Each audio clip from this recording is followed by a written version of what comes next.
இது ஒரு வீட்டை பற்றிய கதை. ரொம்ப வருஷமா ஒரு கொடூரமான ரகசியத்தை தனக்குள்ள புதைச்சு வச்சிருக்கிற ஒரு வீட்டின் கதை. அந்த வீட்ல முழுசா ஒரு மயான அமைதி.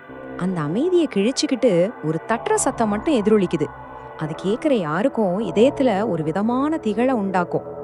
இந்த மர்மம் நிறைஞ்ச வீட்டுக்குள்ளதான் கேரன் இப்ப நுழையறா.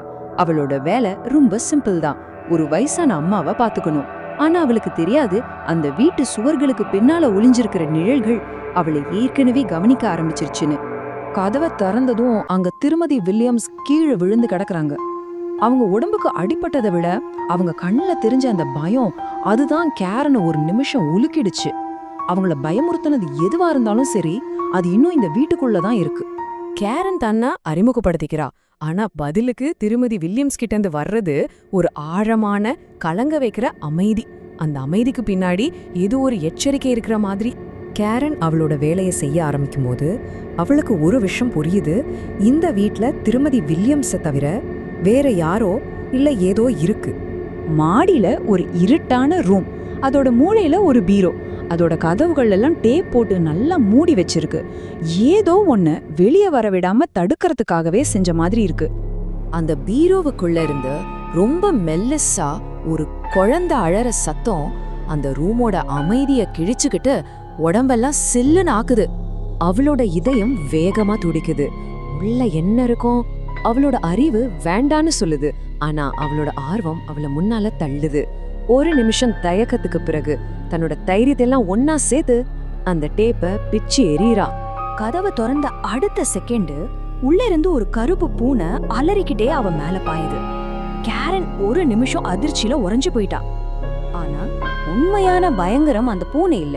அது ஓடி போனதுக்கு அப்புறம் அந்த இருட்டான பீரோவோட நிழல்களுக்கு நடுவுல ஒரு சின்ன பையன் அசையாம நிக்கிறான். எந்த சத்தமும் இல்லாம அவளையே விரிச்சு பாத்துக்கிட்ட. அந்த பயங்கரமான சந்திப்புக்கு அப்புறம் கேரன் அந்த வீட்டை பத்தி தெரிஞ்சுக்க நினைக்கிறா. அதோட இருண்ட கடந்த கால ரகசியங்களை தேட ஆரம்பிக்கிறா. அந்த பையன் இருந்த இடத்துல இருந்து ஒரு பழைய டைரியும் ஒரு போட்டோவும் அவளுக்கு கிடைக்குது. இந்த மர்மத்துக்கான பதில்கள் இந்த ரெண்டு பொருட்கள்ல தான் புதைஞ்சிருக்குன்னு அவளுக்கு தோணுது. அந்த போட்டோவை எடுத்து பார்க்கும்போது ஒரு விசித்திரமான விஷயம் தெரியுது. கணவன் பையன் ரெண்டு பேர் முகமும் தெளிவா இருக்கு. ஆனா அந்த அம்மாவோட முகம் மட்டும் யாரோ தீராத வன்மத்தோட கிழிச்சு எரிஞ்ச மாதிரி இருக்கு. அந்த கோபம் அந்த பெண் மேல மட்டும் ஏன் காட்டப்படணும்? இந்த மர்மத்தோட முக்கியமான கேள்வி இதுதான். அப்படி என்ன வன்முறை அங்க நடந்திருக்கோம்? அந்த பெண்ணுக்கு என்ன ஆச்சு? திடீர்னு போன் அடிக்குது. அந்த பக்கம் பேசுற ஒரு பொண்ணு ஜெனிஃபர், மேத்யூ, சூசன்னு சில பேரை குறிப்பிடுறா. இது இந்த குடும்பத்தோட மர்மம் முடிச்சு இன்னும் சிக்கலாகுது. இதுவரைக்கும் இருந்த எல்லா சந்தேகமும் விலகி அந்த அமானுஷ்ய சக்தி தன்னை நேரடியாவே வெளிப்படுத்த போற நேரம் வந்தாச்சு. திடீர்னு திருமதி வில்லியம்ஸ் ரூம்குள்ள வராங்க. ஆனா அவங்க பாக்குறது கேரன் இல்ல. கேரனுக்கு பின்னால தெரியாத எதையோ பார்த்து போயிடு, இங்கிருந்து போயிடு நான் அலறாங்க. திருமதி வில்லியம்ஸோட இந்த அலறல் ஒரு உண்மையை வெளிப்படுத்துது.